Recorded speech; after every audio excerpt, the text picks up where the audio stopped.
बिस्मिल्लाहिर्रहमानिर्रहीम। अस्सलाम वालेकुम। मेरा नाम सवेरा मेमन है और मैं 9वीं जमात के तालिबे इल्म हूँ। आज का मेरा उन्वान है कुरान मजीद और उसका तारुफ। लफ्ज़ कुरान के मायने हैं पढ़ना और कुरान के लग़वी मायने है पढ़ी जाने वाली किताब। कुरान के सलाही माने है वो अल्लाह ताला का वो कलाम जो हज़रत मोहम्मद सल्लल्लाहु अलैहि वसल्लम के ऊपर हज़रत जिब्राइल अलैहिस्सलाम के ज़रिए नाजिल हुआ। कुरान मजीद का असल नाम कुरानुल करीम है, लेकिन उलमाए कराम ने कुरान मजीद के बहुत सारे नाम शुमार किए हैं, जिनमें से चंद ये हैं अल कुरान, अल फुरकान, अल हुदा, अल शिफा वगैरह। 114 सूरतें, 14 सजदे, 558 रुकू और 6236 आयात हैं।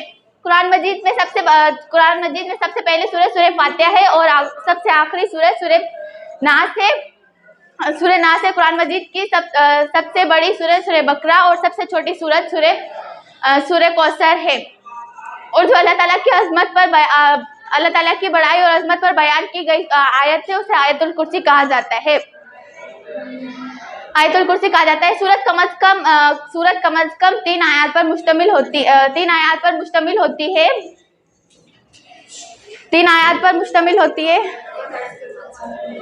हर एक 3 आयत पर मुश्तमिल होती है। हर सूरत का एक अपना खास मौजू और मजमून होता है। कुरान करीम लोहे महफूज से 2 मरहलों में उतरा।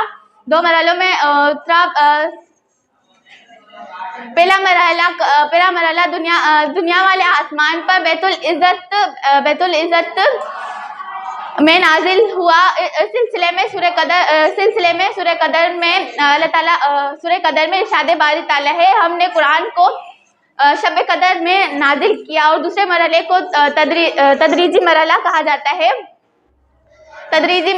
जाता है।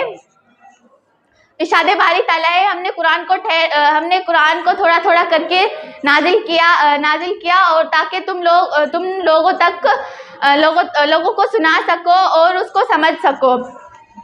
कुरान पाक चौथा आसमानी किताब है जो हज़रत मोहम्मद सल्लल्लाहु अलैहि वसल्लम पर नाजिल हुआ। इसके बाद ना कोई दूसरा किताब उतरेगा और ना ही कोई दूसरा नबी आएगा, इसलिए हज़रत मोहम्मद सल्लल्लाहु अलैहि वसल्लम को खातिमुन नबीयीन कहा जाता है। मजीद अल्लाह ताला ने इंसानों की रहनुमाई और बेहतरी के लिए उतारा है ताकि इंसान